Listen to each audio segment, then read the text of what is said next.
And I don't need to worry about the microphone? If you could use it, that'd be great, just in case. That'd be wonderful, yeah. And it's on? Yep, it should be on. Hello? Hello? Yep.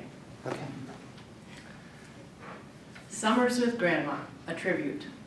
When I look at the photo of the Kenmare, North Dakota's farm, I see a lone home and barn set on a vast flat land. Imagine my grandparents' hopes, fears, and ultimate defeat and loss of their homestead due to the ravages of the Dust Bowl. My mother was born there near Kenmare in 1911. Whether on North Dakota homestead or an 80-acre farm near the central Minnesota small towns of Forston and Malacca, Ellen and John DeMar faced many setbacks. A failed North Dakota homestead, losing their savings due to a bank closing, having to return to the 80 acres in Forston after finding a better farm near Stillwater when the Forston buyers weren't able to make the payments. Those were among the hardships. Somehow they faced life and never gave up. It was on their farm near Forston that I got to know my grandma and her life is good attitude. Oh yes, my Grandpa John was there and Uncle Les, but Grandpa was the silent type and Les was the shy bachelor uncle. For summers when I was 7, 8, and 9 and on, those wonderful weeks at Grandma Ellen's heels were my version of heaven. We were gardeners as we hiked to the vegetable patch, partners in crime as we listened to My Gal Sunday and Ma Perkins on WCCO radio when Grandpa and Les were in the field. Grandpa decreed that the battery had to be saved for the noontime and 10 p.m. news with Cedric Adams. We were exhausted laborers with short but needed naps on hot afternoons. Mentor, mentee were we as Grandma mixed dough for bread baking, plucked a chicken, or filled the copper boiler to heat water to wash clothes.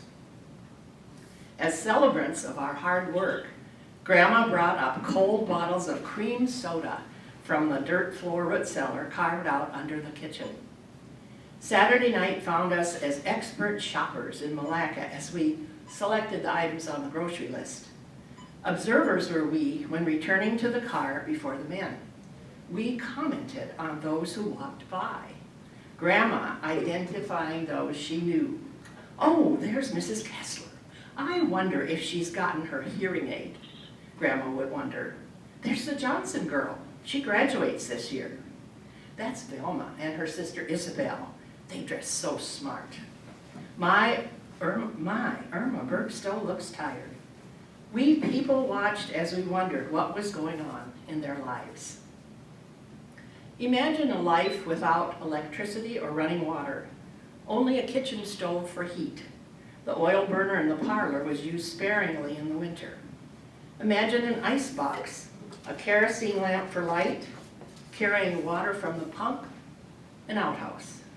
Well, my grandma lived it, and with a bloom where you are planted attitude. She made that farmhouse a welcoming home. Not only did she keep a clean home, she wallpapered, painted, sewed curtains. There were red geraniums on the windowsill in winter, petunias fronting the porch in summer. Although I'm not sure that a positive attitude on life is part of the gene theory, I am blessed that my grandmother passed on her joy of life to her daughter and then to me. I never heard her complain. I did hear her laugh. I don't remember hugs, but I do remember laughter and her all-around delight in enjoying time with her granddaughter. Is it any wonder that I repeated my summer week with Grandma even into my college years? Ellen Marie Louise Kittle DeMar, you were my hero and will ever remain in my heart.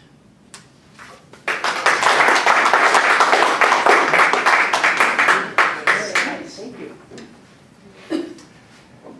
Next up, we'll have Jim. And Jim, are you going to be reading the piece you've been working on? Yeah. Excellent. Yes. One of the advantages of teaching an 8-week class is I get to see sort of the progress. When we do sort of a one-shot class, I sometimes see your writing and then it's gone. And it's been great to see, you know, as stories have progressed. So here's Jim. Let's give him a hand. Yay! Pam called security. The secretary started dialing. Then she saw a man coming up the hall with a baseball bat. Principal Decker, a former Marine, saw how the man gripped the bat tightly. He moved into the hall. "How can I help you this morning?" "I'm Principal Decker, and you are?" Deliberately leaving the question open as he continued to walk towards a safer location. For this potential confrontation, he again asked the man's name. Lowering the bat somewhat, the intruder responded, "Roger Sampson. My daughter is being harassed at this school. You can put a stop to it today. Let's go into this room. We can talk about it." The principal pointed to the room across the hall. Walking in that direction, Mr. Sampson hesitantly went through the door Paul opened. The principal followed him with a glance back at Miss Sharp, who was nodding as she hung up the phone. "Now, tell me about your daughter and the problem she is having here at Roosevelt." Paul pulled out a chair to encourage Roger to sit down. Sampson moved towards the conference table, but stayed standing. "I want Mike Baker kept away from my daughter." He raised the bat to make his point. "What is your daughter's name?" "Samantha Sampson, and she's in the 8th grade." "Can you tell me exactly what the problem with Samantha is?" "Samantha isn't the problem. Mike Baker is the problem." Sampson again raised his bat. "What did Mike do? I haven't heard any complaints. We take harassment very seriously here at Roosevelt. He keeps bothering Samantha and punching her in the arm. Every night she comes home crying and refuses to tell me why, until last night. She finally said it had to do with Mike. He lives just down the block, and I thought he and Samantha were friends. I don't know what changed all of a sudden. Has your daughter mentioned difficulties with anyone else lately?" "Mike is the only one she mentioned yesterday, but I'm sure there must be others. This happens almost every day." Mr. Decker glanced at the office and saw Bob Thomas, the security officer, approaching. Giving a sigh of relief, he turned back to Sampson, who appeared to be trying to recall more details. She said, Mike calls her name. Does that make her angry?" Mr. Decker glanced through the window and saw the security officer talking to Miss Sharp, who was pointing towards the conference room. "Have you seen Samantha and Mike together recently?" Tapping on the glass door, Bob Thomas entered the conference room. "Is everything all right in here?" Mr. Decker extended his open hand towards the officer. "Thanks, Bob. We're fine." The security officer nodded and backed out of the room, closing the door quietly behind him. The principal watched as he returned to the office area and remained there, feet apart, arms crossed, and eyes trained on the closed door. "Let's sit down and discuss what we can do about this situation." The principal again offered a chair next to the conference table. The sound of the bat dropped on the table was loud. This time Roger sat down, but kept the bat within easy reach in front of him on the table, his left hand loosely resting on its throat. "I will investigate this immediately." Mr. Decker withdrew to a chair on the opposite side of the table and continued. "I will speak with both Samantha and Mike today before school is out." Taking a notepad from his pocket, "What number can I reach you at?" "About 3:30 tomorrow." Sampson gave the principal his phone number. "I'll hold you to that," he said, and extended his hand towards Mr. Decker in a firm hand clasp, and they walked through the door together.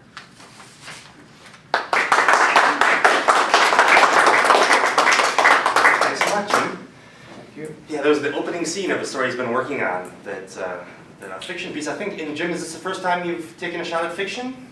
Was this piece? First time I've really taken my shot at writing. Right, there we go, all right, great. And next we have Jane. Let's give her a hand.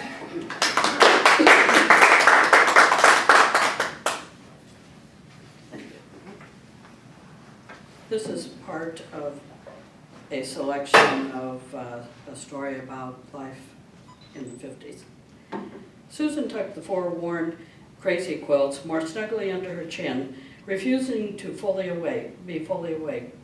The familiar aroma of coffee seeped into the second-story bedroom through the iron lace of the transom, announcing a new day.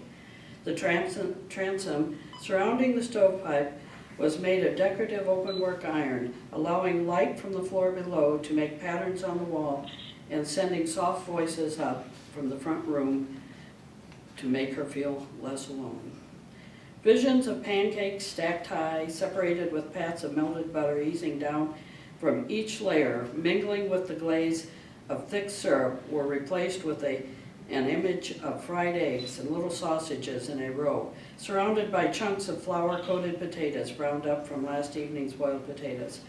Her stomach started to make rumbling noises. She was content to drift in and out of wakefulness as she anticipated what Mother was preparing in the toasty kitchen at the bottom of the stairs.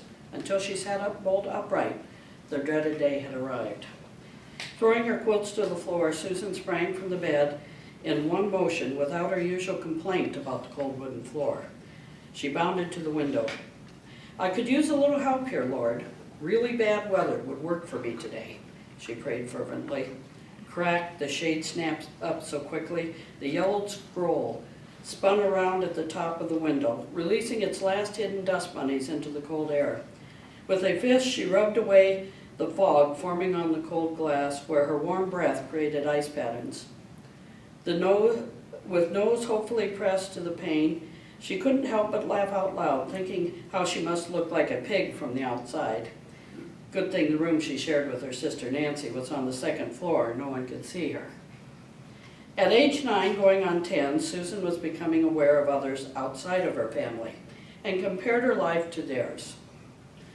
Old enough to visit friends in town and go for sleepovers, she was reticent to return these invitations because the blue wallpaper with the little pink rosebuds, which had always been in her room, were dull and water-stained compared to Geraldine's dusty rose pink paint and matching sheer ruffled curtains.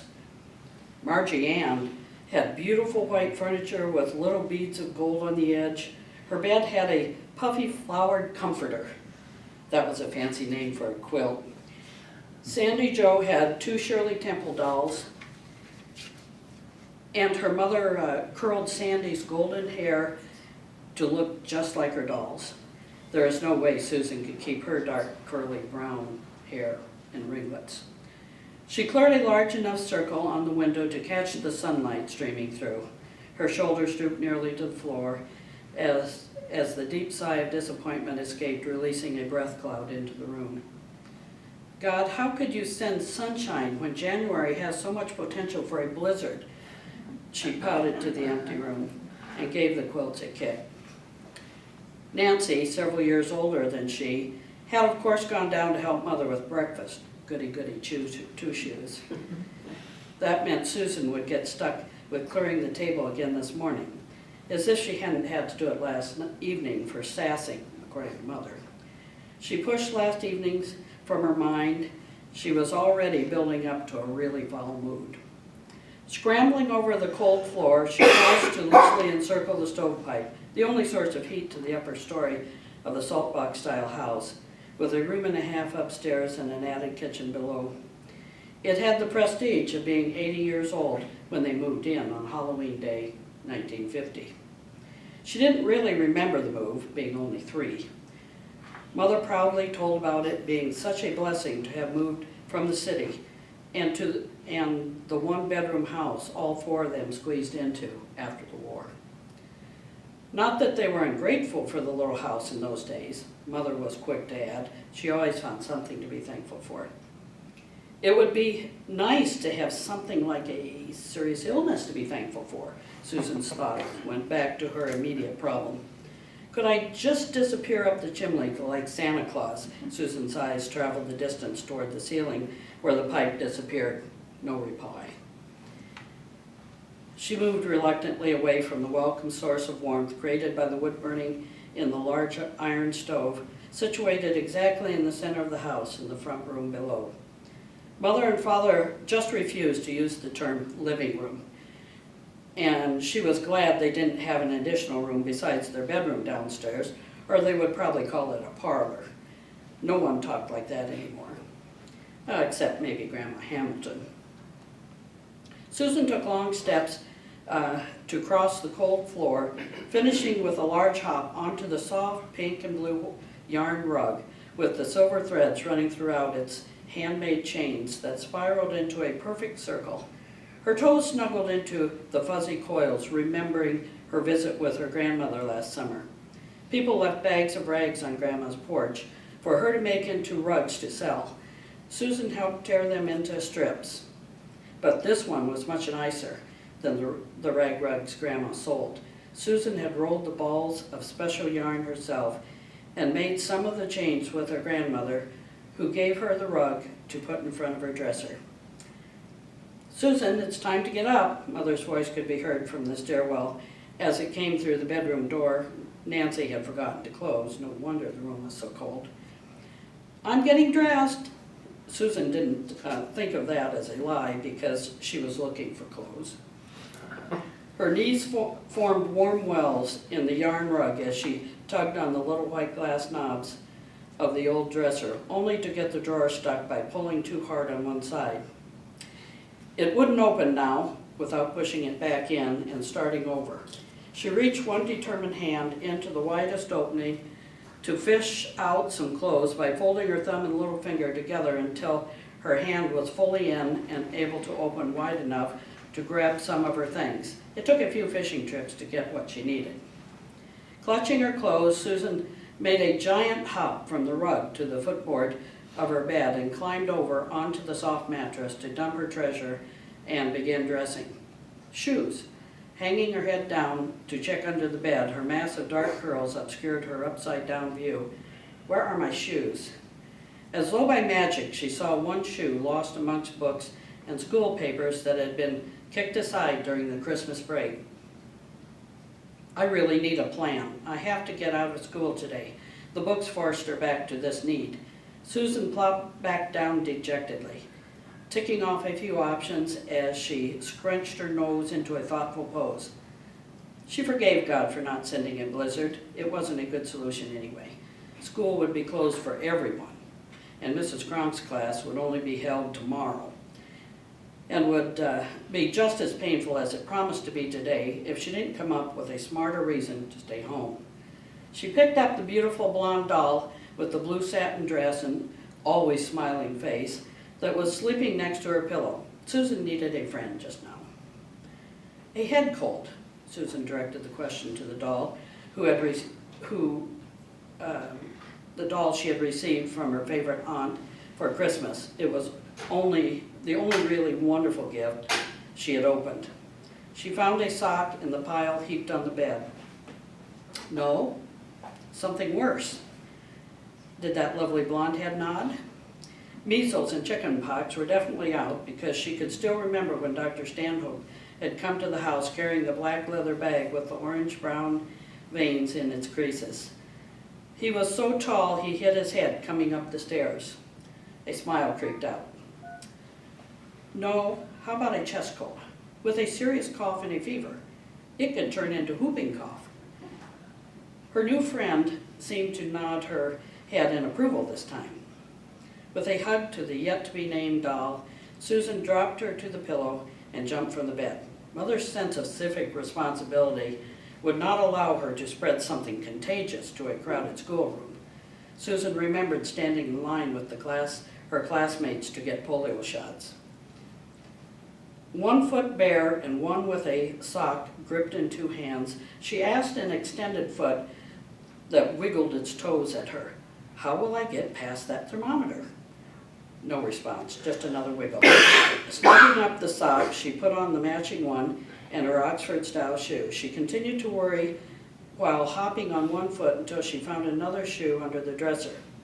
Peering into the speckled mirror over the messy dresser, she slapped her cheeks a few times to give them a rosy color. I could drink some really hot water to raise my temperature, that's it. She smiled at her renewed confidence, inspecting her teeth and experimenting with various ways to look sick as she leaned across the clutter on the dresser top. Coffee, that's it. I can sip some coffee and swish it around in my mouth, Susan reassured the reflection in the mirror. Her newest job was to pour coffee from the large glass percolator that sat on the back gas burner.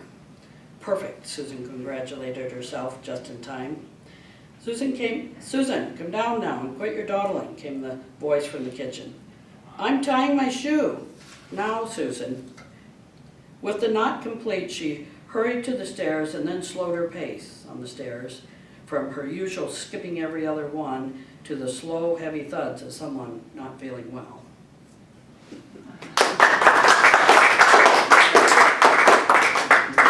Thanks, and that's a piece she's been working on using personal experience to write a fictional story about two girls growing up in high school, middle school, and high school age in the 1950s. So, great. Our last reader today is Arnie, and Arnie's going to read us a portion of his story involving Andy and Ann. Let's give him a hand.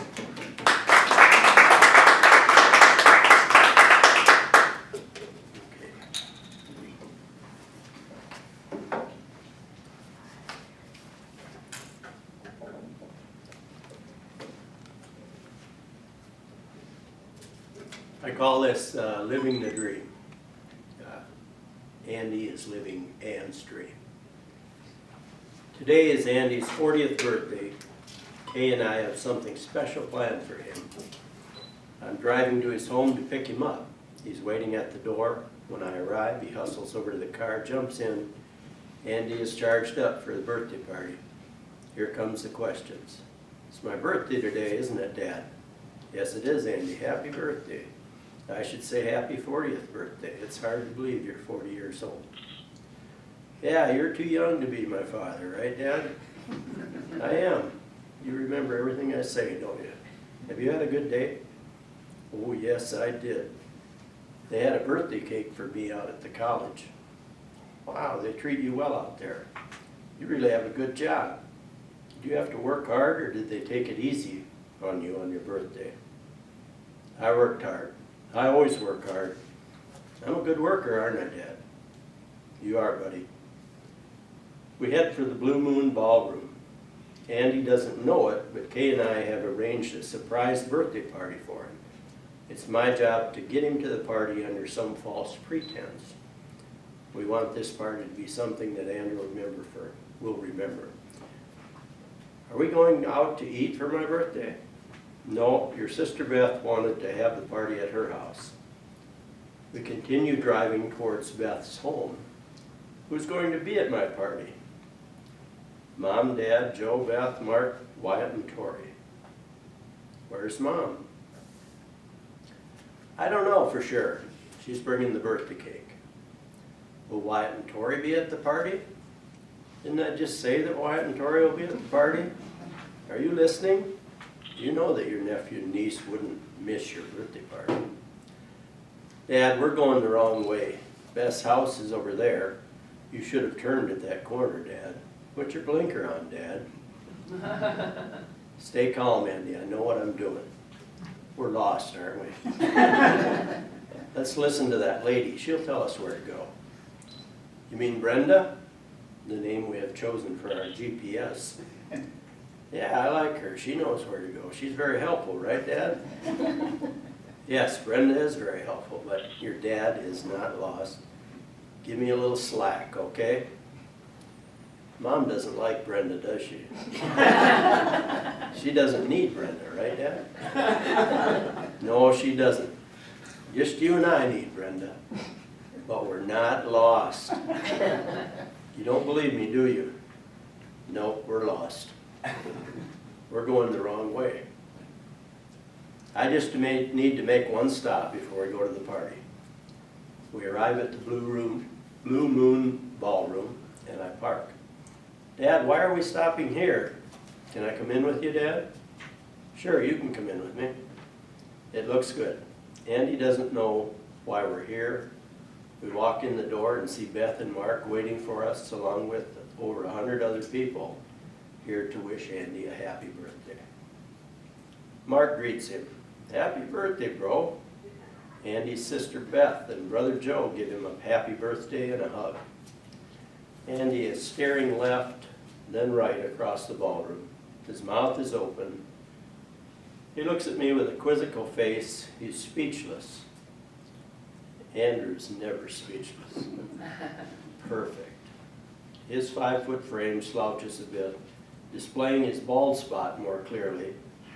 His mouth stays open, his t-shirt is not tucked in. He looks a little bedraggled. He keeps looking across the entire ballroom. He scratches his head nervously. Then he sees Mom. With a big smile, Kay hugs him. Happy 40th birthday, she says. Look at all the people that come to your birthday party. You have a lot of friends. And he's still confused. Mom, aren't we going to Beth's for my birthday party? This is your party right here, Andrew. We surprised you, didn't we? See that cake on the table over there?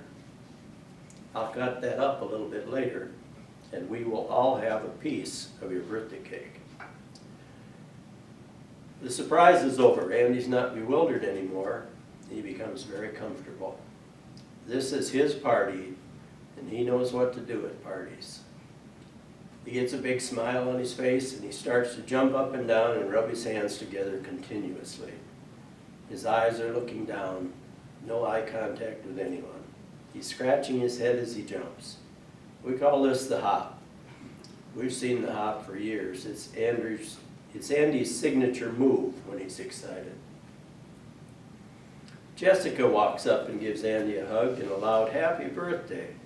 Jessica is a longtime friend from our church. Jessica, you came to my party. Look, Dad, Jessica's here. She came to my party. Andy continues the hop while talking to Jessica. Sonia, a staff member from Andy's first group home, is next in line. When Andy sees Sonia, he lights up again. The hop gets faster. He's rubbing his head more. Andy's smile is huge. So is Sonia's. It is obvious these two are good friends. Dad, look, Sonia's here. Can you believe it? Sonia greets Andy. Hello, Andy. It's good to see you. I've missed you. Happy birthday. Sonia, how have you been, Sonia? Thanks for coming to my party. I'm doing just fine, Andy. Thanks for inviting me to your party. Many others stop by to say happy birthday to Andy. Special education teachers, current and past group home staff, job coaches from Ability Building Center, a city bus driver, co-workers from the community college, city park and recreation staff, ARC staff, former classmates, roommates from his home, his cousin Kathy, her husband Bill, and their two girls, Tara Lynn and Ashley Ann. Other friends. The mayor of Rochester is not here. I should have invited him. He probably would have joined us. I've asked my son-in-law Mark to MC. Mark and Andy are kindred spirits. Mark understands what makes Andy tick. They have a real connection. Mark knows that Andy loves to talk. This is his party, so Mark gives the microphone to Andy. I'm nervous. Andy is a dangerous man with a microphone. Andy accepts the microphone and smiles even more broadly. The whole room is waiting to hear what he has to say. Thank you all for coming to my birthday party. I really appreciate it. Come closer, he repeats this loudly. The crowd moves closer to Andy. The crowd moves closer to Andy. Okay, let's sing. Andy leads us all in song. Happy birthday to me, happy birthday to me.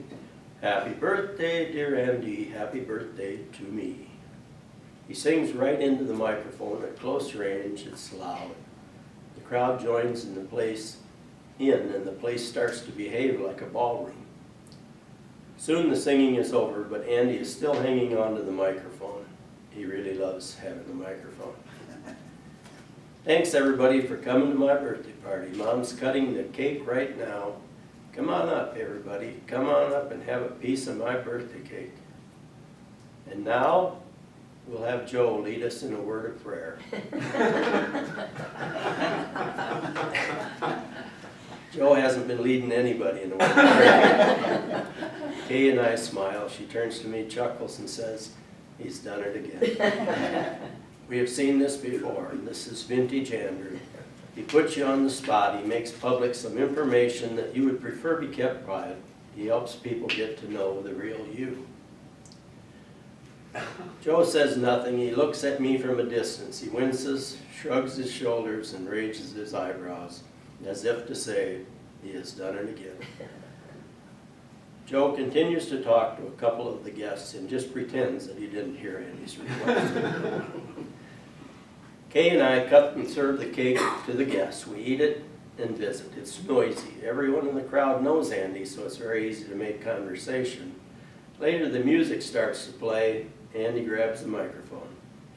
Okay, everybody, come on up and dance the hokey pokey. Andy is an experienced hokey pokey participant. He starts dancing. He doesn't need a partner. Tonight, he has Tara Lynn wants the first dance. Many in the crowd join in. People who haven't danced in years are moving and shaking. The party is a great success. Kay and I are enjoying conversations with some friends we have not seen in years. Many in the room share a common experience. We have worked for the ARC. Ann Ferguson was the first executive director of this organization. She persuaded many of the people in this room to join her in advocating for the rights of people with developmental disabilities. She has such a cheerful tone and a Carolina drawl. Might be a Texas drawl, I'm not sure. But she could charm your socks off. She could make you feel very important. Oh, Arn, we need a leader for the board, and your experience as a parent makes you perfect for the job. We meet on Tuesday evenings. I'm signed up. I can't say no to Ann. She's helped Kay and me out since Andy was an infant.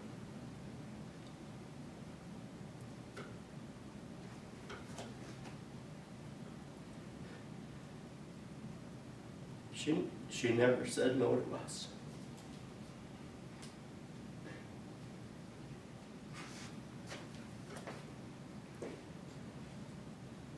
I'm not going to say no to her. ARC has many hardworking volunteers. They can't say no to her either.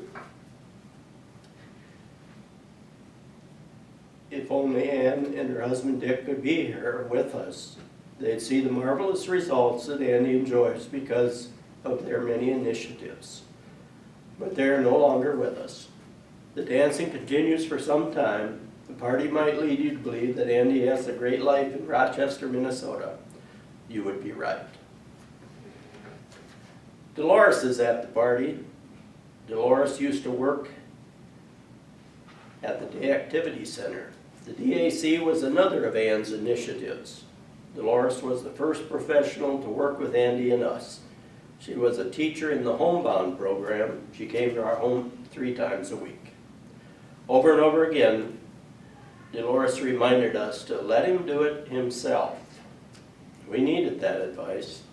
It seemed to be second nature to us when Andy was small to help him with most anything. That was a mistake. We still make that mistake at times. Andy likes doing things by himself. And he still tells us, I can do it myself. Andy was 5 years old before he learned how to go to the bathroom by himself. This was a time when I can do it myself was a mixed blessing. Andy, Kay, and I are on a trip. I have to go to the bathroom. Andy says, I have to go to the bathroom. There's some urgency in his voice. We have come to respect that urgency. I pull into a small truck stop and rush him into the restroom. He hustles in, locks the door. Andy, can I help you? No, Dad, I can do it myself. Soon I hear him singing. He's singing, Twinkle, Twinkle, Little Star. A truck driver enters the restroom, and is waiting to use the facility. I knock on the door. Andy, can you speed it up a bit? But Andy can't hear me above his singing. I wait some more. I knock on the door again. I contemplating getting down on the floor and crawling under the door. The truck driver is amused. He looks at me and says, "How long does he generally twinkle?" It's 1987. Andy is attending JM, John Marshall High School. Andy is in a special education classroom with other teens that have disabilities. Again, Ann was the driving force that led to inclusion of kids with disabilities into the regular education programs. Pat is Andy's teacher. Pat has a special education curriculum that helps Andy grow in many ways. Some of it's academic, some of it's social, some is life skills, and some is recreational. But Andy stays in a room separated from the regular education students. Pat fostered inclusion of his kids with the rest of the high school. The teaching staff at John Marshall looked for other ways to include the special education students, to make them less special and to make them a part of the school. Andy has differences. Pat didn't try to hide those differences or pretend that they didn't exist.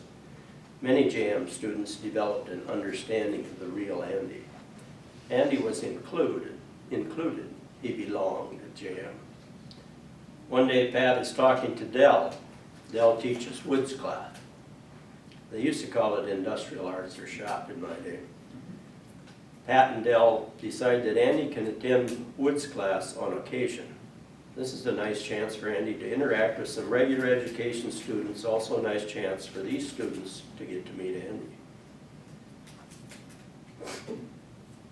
Dell students do get to know Andy. Some of these students help Andy with woods projects. They experience his nonstop talking, his unending questions, and his joyful nature, including the hop. They also become familiar with Andy's limitations. Andy has made some friends in wood class. One day Andy is in woods class and Dell walks in. "Andy, what are you making?" "I'm sanding this wood thing." "I'm doing a good job, aren't I?"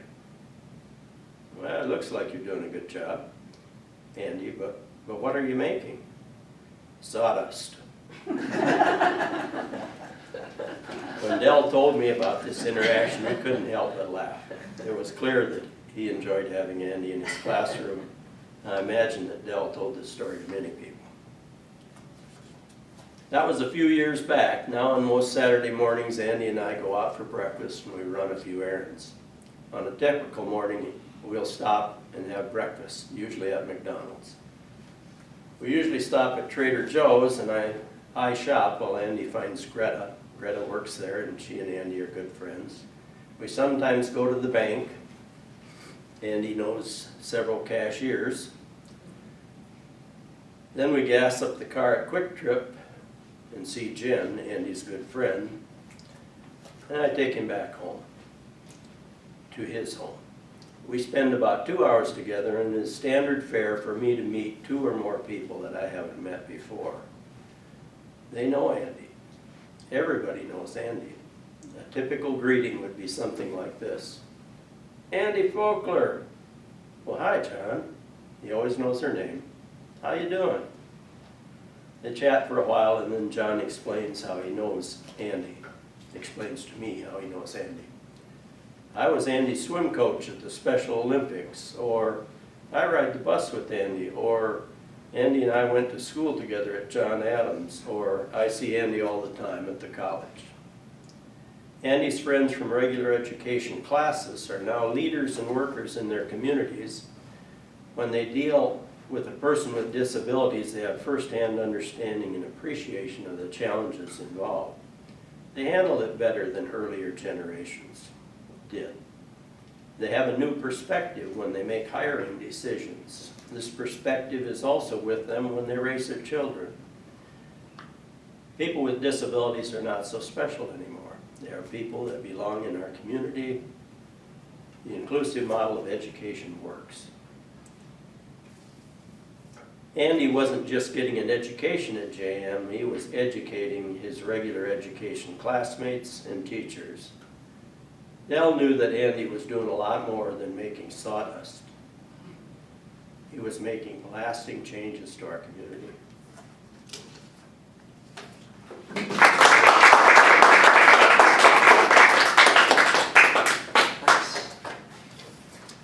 Kevin says we do creative nonfiction in here. That means you can lie, but within bounds, right? Right, exactly. It's supposed to show them. Well, thanks a lot for coming, everybody. And I've got the emails for the readers, and I'll send you an email to let you know when this is a place you can go watch it. It'll be on a site where you can go watch it. And if we don't have your email and you want to keep updates about future writing classes and things, be sure to drop off your email here. Thanks a lot for coming, and we'll see you later. Thank you. Thank you. Thank you for the opportunity. Yeah.